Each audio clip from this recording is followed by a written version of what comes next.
I am very excited about tonight, and I hope that you are too. You have gotten me for a couple of different Bible classes. They're not our typical Bible classes, and this is another one.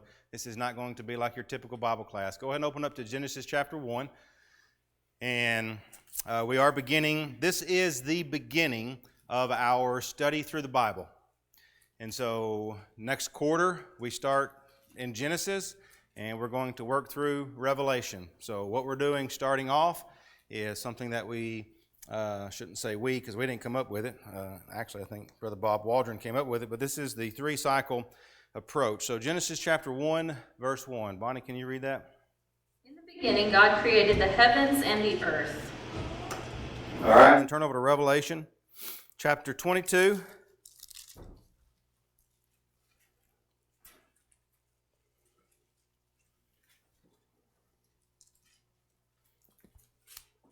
Revelation 22 and verse 21. Ken? He who testifies to these things says, "Surely I am coming quickly. Amen. Even so, come, Lord Jesus. The grace of our Lord Jesus Christ be with you all. Amen." All right, 20 and 21. All right, so we just read the very first verse in the Bible and the very last verse in the Bible. And we're fixing to study from there to there in one quarter. Now open up to 2 Timothy chapter 3.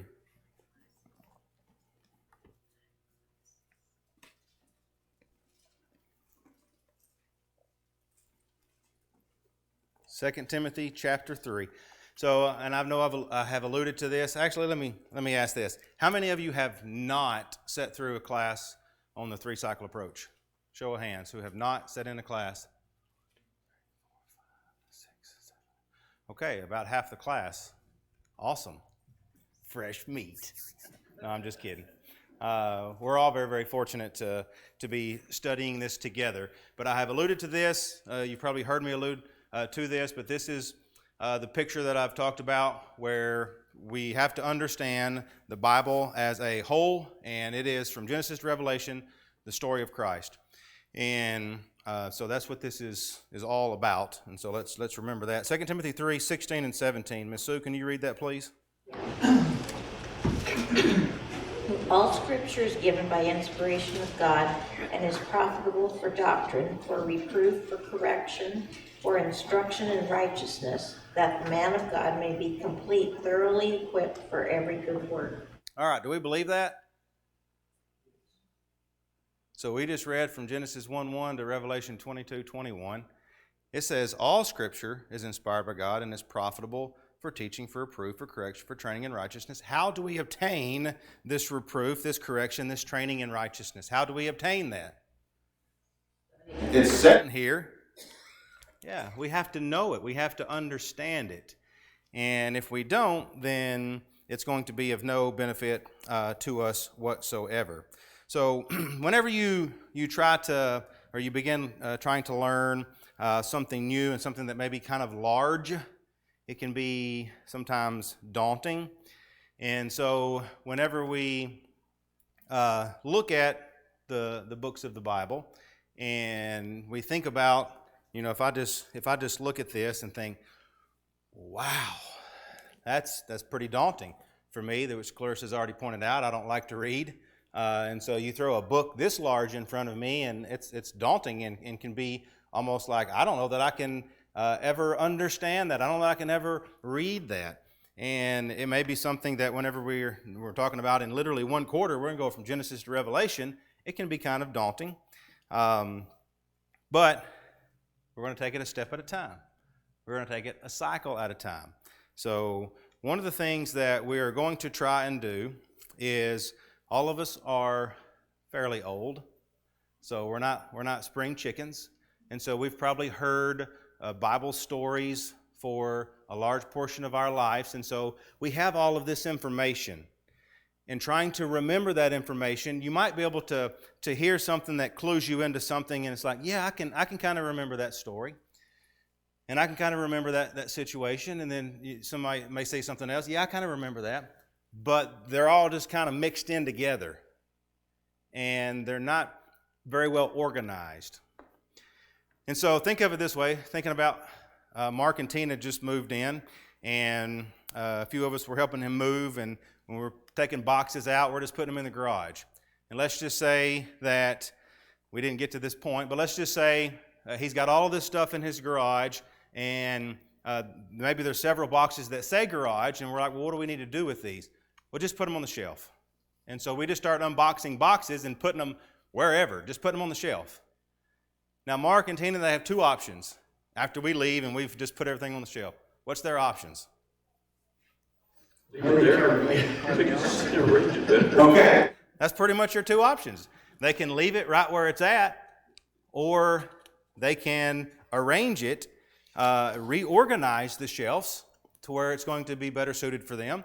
Now, eventually, if they just left it like it was, they might be able to figure out and eventually remember, okay, I think this was kind of in this area, and I think this was kind of in this area, but it's not very well organized. And so it's better for them to organize it in a way that is going to make sense to them. So now whenever they go back to it, they're going to be able to pull it right where, on the shelf where it's at.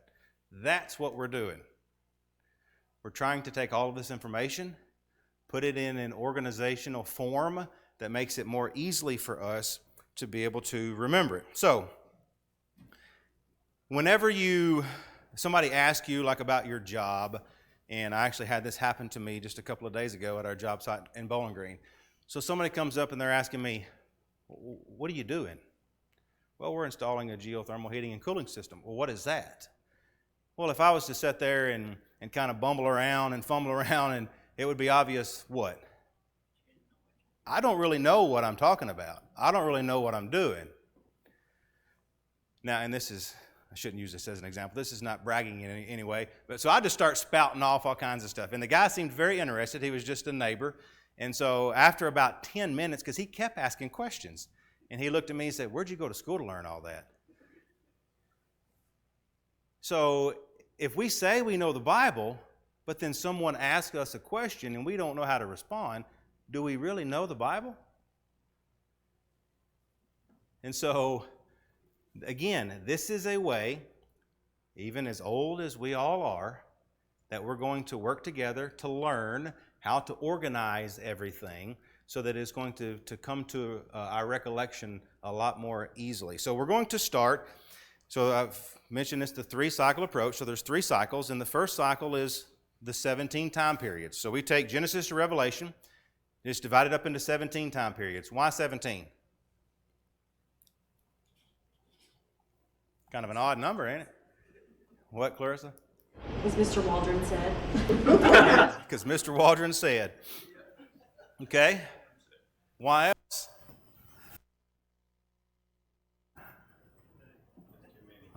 All right. So let's say that we're trying to organize the shelf out in the garage, and like if I had paints, I would probably just do paints, and they're all right there. Well, no, now let's divide them up into color and then shade. And then one's oil-based and one's water-based. Now all of a sudden, like it's just, you can get into so much detail that it gets harder to remember. So 17 is not that difficult to remember. And there are some people that might argue because the very first time period, spoiler alert, is before the flood. Well, then couldn't we just do before the flood and after the flood? Well, we could, but we'd still be in that time. And so you'd have from, and what would you miss if we did before the flood and after the flood? What'd you miss? You missed the flood. So we kind of missed a pretty significant event in the Bible timeline. And so there are 17, and yes, this is the way that Brother Waldron has decided to break it up. There are some others. I'm not asking you to go and look at those because I don't want you getting confused. And so we'll take these 17 time periods. And so what we're doing is kind of taking a like 30,000 foot view of the Bible. We're dividing it up into 17 time periods. And then in cycle 2, we're going to fly down a little bit closer.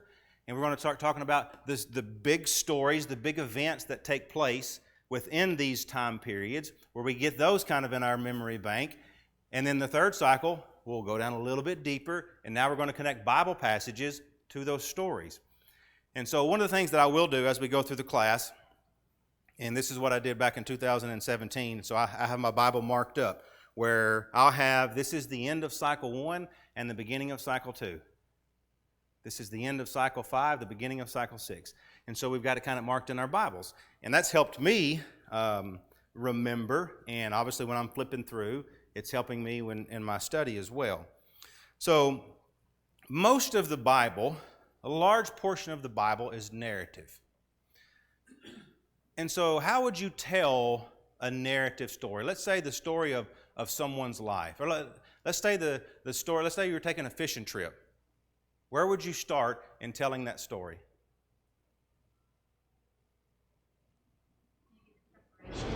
Yeah. All right, so you're getting prepared. I mean, this is a good example for me because I will never forget the fishing trip that I took with my dad, my uncle, my cousin, and my brother. Greatest fishing trip ever.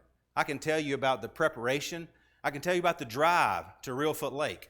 I can tell you about the cabin that we stayed in and getting prepared for the first day of fishing, the boat that we had, the fishing experience itself, when we get back to the dock and the cleaning of the fish and the stories that we're telling each other, and then the nights that we spent together, and then the drive home, and then the fish fry afterward. Well, you're going to start at the beginning, and you're going to kind of work toward the end. We don't start at the end.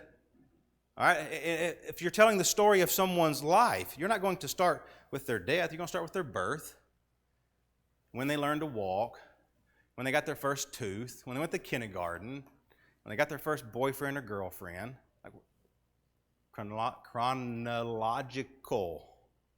Miss Cheryl, did you have your hand up? No, but this year I'm reading the chronological Bible. That probably helped it. Makes more sense. Yeah. Well, that's what we are going through Genesis to Revelation, so some of it is not going to be in chronological order. But when we are telling stories to help us remember, that's the way that we're going to tell stories. Now, I want you to remember, this is an overview. Okay, obviously, if we're going from Genesis to Revelation in 1 quarter, this is going to be an overview of the entire Bible. And so there is going to be, obviously, lecture, but there's also going to be class participation. We're going to do some things that maybe we're not as comfortable doing in the beginning. And part of this is because we want to learn it, but also our children downstairs are learning this. And so if you're learning the 17 time periods and you don't know what the hand motions are, and they're trying to do the hand motions and you can't correct them because you don't know, we're going to do the hand motions, okay? So there's going to be drill. It's going to be a lot of review, and there's going to be quizzes. And it's not to scare anybody. It's just for our own benefit to help us in our review of what we are learning. So don't go into this thinking, oh man, Jason is expecting us to memorize all of this stuff. All right, that's not what we're about. We're not trying to memorize as some sort of catechetic response that we talked about. We're going to learn this together. Okay, so this is a joint effort. We're going to learn it together. And what we are trying to do is, what are we trying to do ultimately with this? Learn what God wants us to do. Okay. So, I mean, right now, this is black and white or red. It's just letters on a page. Is that where they're supposed to be? All right, I couldn't tell if he was just telling me hi or what. So Norm went like that. We have to transfer this into our hearts. All right? Turn over to Deuteronomy chapter 6.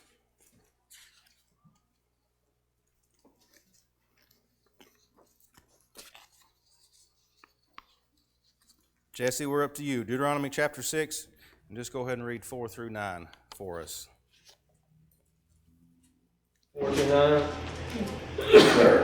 Hear, O Israel, the Lord our God, the Lord is one. You shall love the Lord your God with all your heart, with all your soul, and with all your strength. And these words which I command you today shall be in your heart. You shall teach them diligently to your children, and you shall talk to them when you sit in your house, and when you walk by the way, and when you lie down, and when you rise up. You shall bind them as a sign on your hand, and they shall be as frontlets between your eyes. You shall write them on the doorposts of the house and on your gates. They shall be in your heart. So we're trying to transfer God's word into our heart. Now, one thing that I'm going to ask, because the quizzes and the drill that we do, it's not going to be open book, all right? So this is the book that we will use as kind of our guide or our resource throughout the class. Does everybody have a copy? You don't have one? So the way that it is broken down is obviously cycle 1 is in the beginning, which is just the 17 time period. So when we are discussing these in class, my request is you don't have it open, okay? We're trying to learn it. And so if I'm asking you, okay, well, what cycle or what's the third time period, or list the first 5, well, it doesn't help if you're just sitting there reading it. So let's close our books when we're in class. This is for you to have as a resource at home. There are pages in here for notes if you want to take notes. The only thing that I will mention, and this is, we'll get into this much deeper whenever we get toward the third cycle. There are 2 separate third cycles in here. The first one is Bob Waldron's third cycle, and I love the man to death and the work that he has done, but there was one part that was so confusing to me, I made my own. Once we get to that point, it'll make sense, I promise. And so there are 2 separate 3 cycles. I just put that in there not to confuse anybody. I'm only going to teach mine, but I'll explain the differences when we get there. All right. Anybody got any questions or comments so far? Y'all excited? Yeah, I'm excited. I'm really excited to give this out. All right. Anybody need a pen? Again, as I have mentioned before, I'll mention it again. I am not trying to embarrass anybody. This is just kind of a general Bible quiz, just to kind of see. Norm, you want to help me you can hit this other side over here. All right, let's go ahead and review it. So one of the things that this is about is we got to start somewhere, right? So this is kind of our starting point. Everybody's going to have a different starting point, and that's perfectly fine. One of the drills that I do with our kids at soccer practice, and I do it almost every time that we have practice, and there's this one particular drill, and they're supposed to count how many of a certain thing they can do. And so, well, if this time they get 100, that's great. What are you shooting for next time? If it's just 101, guess what? That's growth. That's what we're looking for. And so, again, this is not to embarrass anybody. Again, we're all kind of starting in different places. But this kind of gives you an idea of, do you know it maybe as well as maybe you think that you know it. We'll do this again at the end. What are we looking for? I'm not looking for perfection. We're just looking for growth. See if we've learned a little bit more. So question number 1. All of these obviously are just going to be which event occurred first. So I'm not going to repeat that. We'll just go through and then y'all can tell me which event occurred first out of the selection. So number 1, which event occurred first? See? Everybody's already got the first one right. I mean, you feel good, right? Don't you like it when they put an easy one right at the beginning? Makes you feel good. Number 2. All right. The Tower of Babel is constructed. Number 3. Sarah's born. Number 4. Joseph delivers Egypt from famine. Number 5. Joshua leads the children of Israel to Jericho. Number 6. All right. So the covenant of the rainbow with the flood. So the Lord's not going to destroy the earth by flood again. Number 7. All right. The burning bush. Number 8. Light separated from darkness. Number 9. Cain kills Abel. Number 10. All right. Jacob works for 7 years. Number 11. All right. Adam bears Cain and Abel. Number 12. Noah builds an ark. Number 13. Cain murders Abel. Number 14. The Lord destroys Sodom and Gomorrah. I don't even know why we're doing this class. I mean, You already got this all figured out. Where are we at? Number 15. All right, the children of Israel delivered from Egypt. Number 16. Abraham marries Sarah. Number 17. Cain's offering is despised by the Lord. Number 18. Aaron challenges the priest of Pharaoh. Number 19. Noah gathers 2 of every animal into the ark. And number 20. Oh, the first one we actually have some disagreement. Maybe we do need to do this class.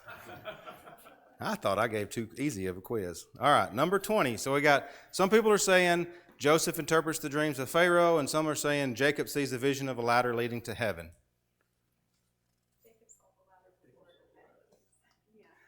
Jacob saw the vision of the ladder before he ever had kids.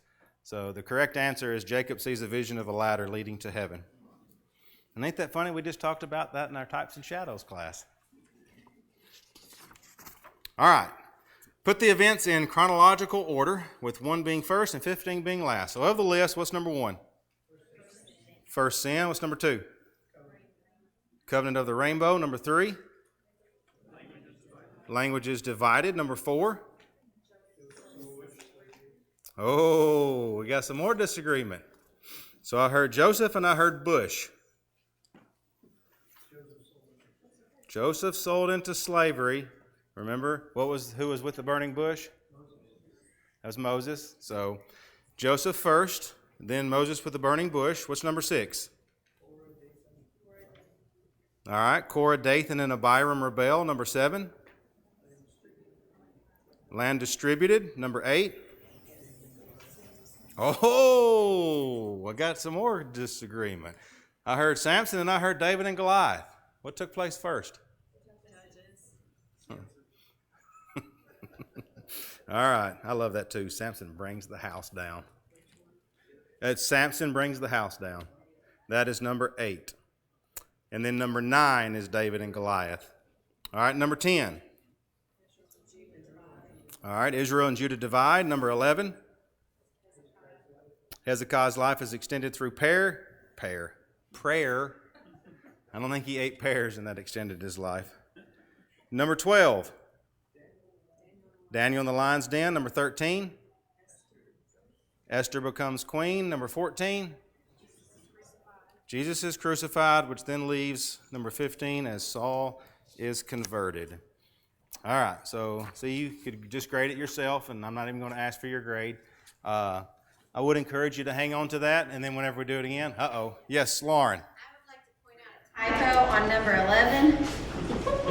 I am sorry, but none of these men ever bear any children. You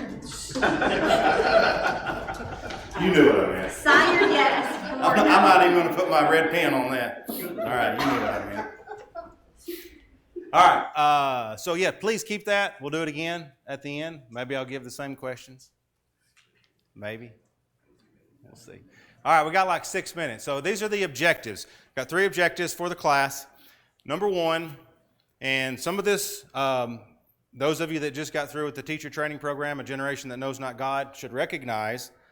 So this is from Brother Waldron. Etch into the students' minds the basic facts of Bible history. It is a well-established fact that effective repetition is more helpful in learning than one prolonged exposure. You just have an exposure in your mind. Than one prolonged exposure. Learning done in cycles that are repeated provide for this effective repetition. So one of the things that I have told kids when I give them memory work is repetition breeds remembrance. And so we're going to review, go over and over. We're going to review in class. I'm hoping that you're going to review at home. And through this review and this repetition, then it's going to become ingrained in our minds, etched in our minds. Number 2, provide organization for the knowledge that is gained from Bible study. Through this organization, we hope to provide better access to the knowledge one has. This organization also helps a more nearly permanent retention of knowledge. And I think I had heard the example of like a card catalog, which I think, do y'all know what a card catalog is? Okay, well, y'all are still really young, so. where you can go and it's all organized and you know exactly now you've looked in here where to go find this book. We're trying to organize all of this material in our minds. And then number 3, see that the Bible records the fulfillment of a plan, God's plan for the ages. This study takes the student through the Bible 3 times, and it does it in such a way that the student has to look at the Bible story as a whole. And that is such a huge thing for us to understand. All right, we're going to get started now. And when I tell you the first one, which I've already told you, you should automatically know what the second one is. So the first one is before the flood. All right, so this is the hand motion. So before the flood. So to me, there are 2 ways you can look at this. We've got creation, and you can either look at it as the fall of man or the fall of the rain. All right, but I've told you the first one, so before the flood. So what do you think the second one is? I already told you it can't be after the flood. The flood. All right, so before the flood is the water coming up. All right, what's that? All right, Miss Shirley, boy, she is on her game. She's getting ahead of us. All right, so what 2 time periods have we learned so far? See how easy that was? It's just a step at a time. See, it's not anything that we need to get scared about or get worried about. So what do you think happened in the time period before the flood? Okay, creation. Adam and Eve. First sin. Okay. All right, he just said Tower of Babel. Did that happen before the flood? I think he's doing that to throw us off. You know what happened before the flood? Everything before the flood. I told you I'm going to make it easy. We're going to make it easy on you. Go ahead, Ken. One thing that amazes me when I think about it is that the flood didn't happen until like 1,500 years after creation. And that only happens in the first 6 chapters of the Bible. That is so amazing to us.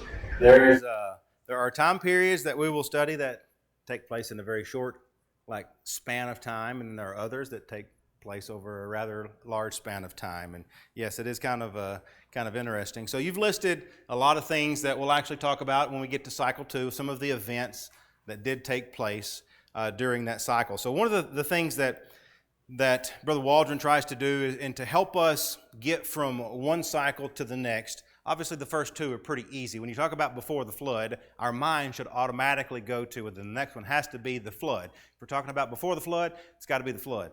But there are others that may not be quite as easy to see, and so he likes doing hooks or links that kind of tie the 2 together. And so we're going to discuss those, and the pictures that you have in your book and the pictures that I will use in the material is everybody's using it. So this is the same picture that the kids are seeing. And so when they see that picture, they know. I don't even have the words up there. It's before the flood. So we're all using the same material, the same pictures. And so this is the picture that will always be associated with before the flood. So again, before the flood, kind of easy. That's why we like to start. But you've got this link. When you think about before the flood, that the earth became wicked, and so God's plan was to destroy the people through flood. And so that event kind of taking place leads us to the flood. All right, so most of us have heard of Noah and his great ark. And so when we're talking about events of the flood, obviously we're going to be talking about that, the saving of the animals. And then where did the ark settle? Wow, you see, you've already got some information stored up there. Mount Ararat. All right, and then what happened?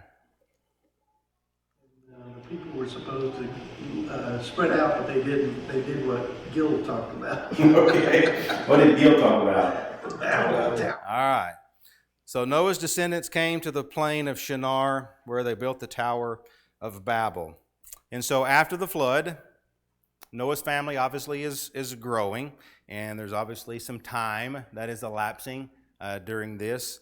And they moved to the plains of Shinar, where they built the Tower of Babel, which then brings us to the next time period. The scattering of the people. All right? So what's the first three? Before the flood, and the scattering of the people. You see how easy this is going to be? See, we're going to start very simple and just kind of work our way through. Anybody feeling nervous? You excited? Yes. I'm super excited. All right, we'll continue right where we left off. Don't forget what the first three are. All right, we got to remember that. We're going to keep pushing through with cycle 1 next week. Lord willing, we'll get through all of cycle 1 next week so we can get into cycle 2. Thanks, everybody.